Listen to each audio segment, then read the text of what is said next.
Hello ನಮಸ್ಕಾರ, ನೀವು ನೋಡ್ತಾ ಇದ್ದೀರಾ ನ್ಯೂಸ್ ಫಸ್ಟ್. ನಾನು ರಕ್ಷತ್ ಶೆಟ್ಟಿ. ಈಗ ಹೆಡ್ಲೈನ್ಸ್. ಧರ್ಮಸ್ಥಳ ಕೇಸಲ್ಲಿ ಮತ್ತೊಂದು ಬಿಗ್ ಪೇಸ್ಟ್. ಅನನ್ಯ ಭಟ್ ಅಂತ ಸುಜಾತಾ ಭಟ್ ತೋರಿಸಿದ್ದು ಯಾರದ್ದೋ ಫೋಟೋ. ಸುಜಾತಾ ಭಟ್ ದಾಖಲಿಸಿದ ದೂರಿನ ಬಗ್ಗೆ ಮೂಡ್ತಾ ಇದೆ ಅನುಮಾನ.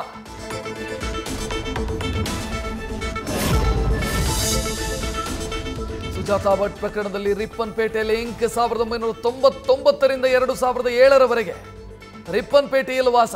ಸದ್ಯ ಸುಜಾತಾ ಭಟ್ ಹಿನ್ನೆಲೆ ಬಗ್ಗೆ ಮಾಹಿತಿ ಕಲೆ ಹಾಕ್ತಿರೋ ಎಸ್ಐಟಿ. ರಿಪ್ಪನ್ಪೇಟೆಗೆ ತೆರಳಿ ಪರಿಶೀಲನೆ.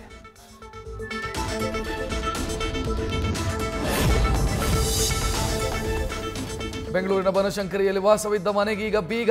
ರಾಜೀವ್ ನಗರದ ಇದೇ ಮನೆಯಲ್ಲಿದ್ದ ವಸಂತ ಫೋಟೋ ಕೊಟ್ಟಿದ್ದಾರೆ ಸುಜಾತಾ ಅನ್ನೋ ಮಾಹಿತಿ. 2-3 ದಿನಗಳ ಹಿಂದೆ ಬಂದು ಹೋಗಿದ್ದಾರೆ ಅಂತಿರೋ ಸ್ಥಳೀಯರು. ಕಿರಿಕ್ ಮಾಡಿಕೊಂಡು ಅಪಾರ್ಟ್ಮೆಂಟ್ಗೆ ಡಾನ್ ತರ ಇದ್ರು ಅಂತ ಅಸಮಾಧಾನ.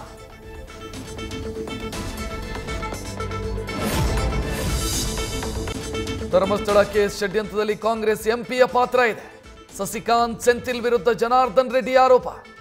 ರಾಜಕೀಯ ಕಾರಣಕ್ಕೆ ಮಾಡಿದ್ದಾರೆ, ಅವರ ವಿಚಾರಣೆ ನಡೆಸಿದ್ರೆ ಸತ್ಯ ಹೊರ ಬರುತ್ತೆ ಎಂದ ಗಂಗಾವತಿ ಶಾಸಕ.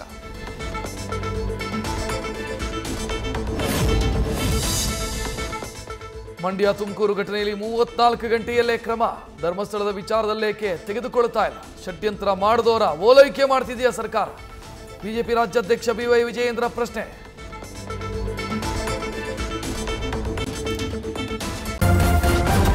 ನ್ಯೂಸ್ ಫಸ್ಟ್, ನಿರ್ಭೀತಿಯಿಂದ ನಿಮ್ಮ ಪರವಾಗಿ.